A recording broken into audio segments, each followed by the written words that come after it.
Anda kembali bersama kami di Merah Putih masih membahas arah kebijakan Indonesia yang bergabung dalam Board of Peace. Mas Iwan, apakah sependapat dengan Prof. Alex yang mengatakan bahwa Indonesia tidak mempertaruhkan politik bebas aktifnya ketika bergabung ke BOP? Iya, sebelum itu saya ingin tanggapi sedikit ya, Boleh, silakan. sama Mbak Monik. Soal ini kan BOP, tujuannya adalah bagaimana mencapai perdamaian. Ya, Kalau bisa perdamaian yang abadi, abadi. Bukan perdamaian semu. bukan perdamaian semu. Kalau ada framing atau definisi yang mengatakan misalnya salah satunya teroris dan yang satunya bukan teroris, ya itu saya kira akan susah nanti. Karena bagi warga Palestina pun dan bahkan sebagian rakyat Indonesia menyebut Israel itu teroris, ya kan? Banyak melakukan pelanggaran-pelanggaran kayak gencatan senjata. Bahkan sudah ada BOP sekarang ini Israel melakukan serangan besar-besaran dan korbannya ratusan jiwa. Nah, menurut saya Indonesia, pemerintah Indonesia ini harus punya garis merah juga di BOP ini. Karena prinsipnya adalah bagaimana mencapai solusi dua negara. Ini kan dua negara yang berkonflik, ya kan? Jadi harus menemui titik di mana solusinya adalah solusi untuk dua negara gitu. Kalau ada misalnya mengatakan Palestina itu teroris atau Hamas tadi teroris, bahkan sebaliknya pun selalu mengklaim seperti itu. Makanya ketika Indonesia misalnya bergabung di BOP ada garis merahnya. Ketika tujuan tadi tidak tercapai atau bahkan BOP ini nanti malah melenceng, saya kira tidak masalah Indonesia keluar dari BOP. Tidak ada sanksi? Saya kira Sanksi ke depannya ketika ada pembentukan dewan serupa yang tidak hanya diinisiasi oleh Amerika Serikat tapi negara lain yang masuk di BOP itu. ya mungkin saja, tapi Indonesia harus memegang prinsip itu menurut saya. Ketika sudah melanggar atau sudah membelot, saya kira tidak ada salahnya Indonesia keluar dari BOP ini gitu. Tapi apakah ada jaminan bahwa BOP ini akan sesuai on the track? Balik lagi karena Ya, kalau chairman-nya semua, adalah kalau Trump. semua anggota misalnya memiliki komitmen untuk itu, dan terutama ketuanya Donald Trump berpegang juga pada komitmen yang sama.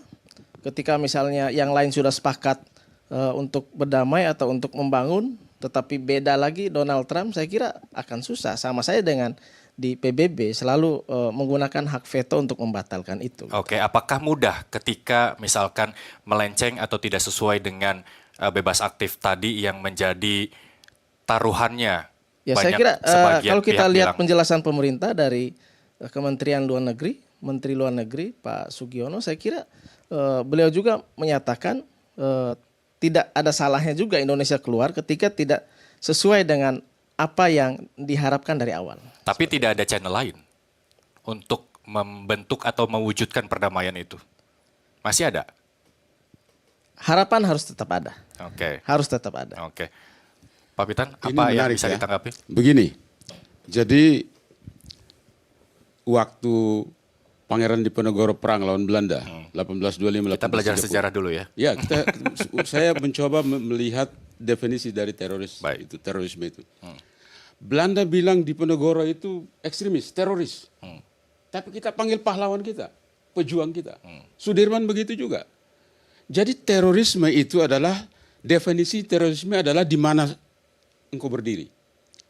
Di mana kamu berdiri, itu akan menentukan pola pikir kamu tentang apa yang kamu hadapi. Itu sebabnya negara-negara yang pro-Palestina akan bilang Israel itu teroris. Tapi negara-negara di seberang akan katakan Hamas itu teroris. Nah, kenapa saya katakan ini penting? Begini, pasal 1 daripada 20 poin Donald Trump itu justru mengatakan, angka nomor 1 itu, bahwa Gaza itu harus demilitarized,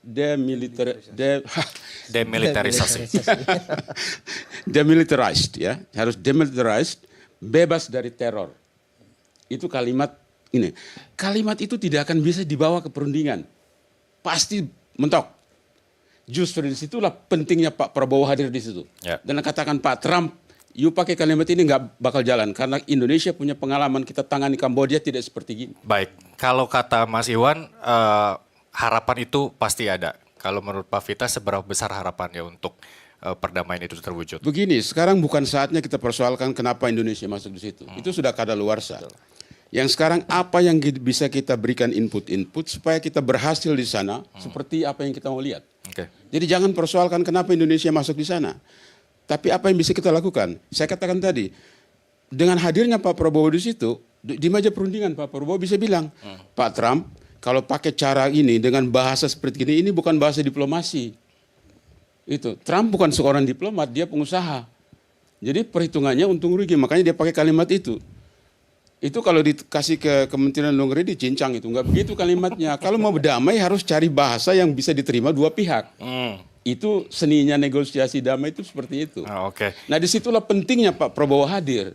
Jadi harapan saya, kalau saya ditanya apa harapan saya? Harapan saya Pak Prabowo ke sana untuk ubah cara berpikir Donald Trump. Oke, masih ada harapan Mas Iwan, Pak Pitan, kalau Prof. Alex, seberapa besar harapannya, masih optimiskah atau sedikit pesimis karena perdamaian yang dihasilkan tahun lalu nyatanya tidak benar-benar damai, bahkan setelah BOP terbentuk serangan Israel kembali terjadi? Ya, saya sendiri optimis bahwa ini bisa nanti mengarah kepada destinasi yang kita tuju, meskipun tidak mudah ya. Ya.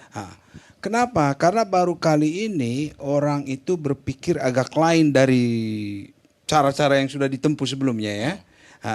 Cara ini terus terang aja inisiatifnya Trump kan. Dia ingin mengatasi masalah ini melalui pendekatan ekonomi. Kan gitu, reconstruction, membangun kembali Gaza ya. Dalam benaknya Trump, dugaan saya, dia bilang atau dia ingin mengatakan kepada kita satu filosofi bahwa capital itu tidak akan menghancurkan dirinya sendiri. Kapital itu selalu akan meningkatkan dirinya. Ekonomi. Jadi dia masuknya jalur ekonomi ini untuk mengatasi masalah ini. Soal nanti dia berhasil atau tidak itu tentu masih jauh kan. Tapi ini layak dicoba. Dikombinasikan lagi dengan pengalaman Indonesia tadi saya dukung Pak Pitan bilang tadi. Kita harus bagikan di sana. Pak Prabowo harus bisa mengubah cara berpikirnya Trump. Ya, Trump itu kan pikirnya kan seorang pebisnis dia kan. Untung rugi, apa untungnya untuk saya, bagaimana kedudukan saya sebagai negara adikuasa di sini, dia jangan pikir gitu dong. Kan ini juga banyak negara lain kan. Nah, kita harapkan Bapak Prabowo di situ mewujudkan apa yang kita klaim selama ini, bahwa Indonesia itu adalah moderating force di dalam politik internasional. Itu yang kita bawa. Karena natur dari kebijakan luar negeri kita itu sejak Bung Hatta dulu, itu selalu mempertemukan banyak pihak yang saat ini kita kenal dengan istilah bridge builder. Indonesia ada di situ itu sebagai yang membangun jembatan ya antara Israel dan Palestina, antara negara-negara Arab dan Israel, antara semua pihak di situ. Jadi penting sekali Indonesia hadir di dalam ini. Karena di sana kita bisa memainkan peran yang dibutuhkan oleh semua itu untuk mempertemukan mereka itu, Mas. Baik, kalau bicara soal langkah tawar, Mbak Monik, langkah tawar apa yang akan disampaikan oleh Israel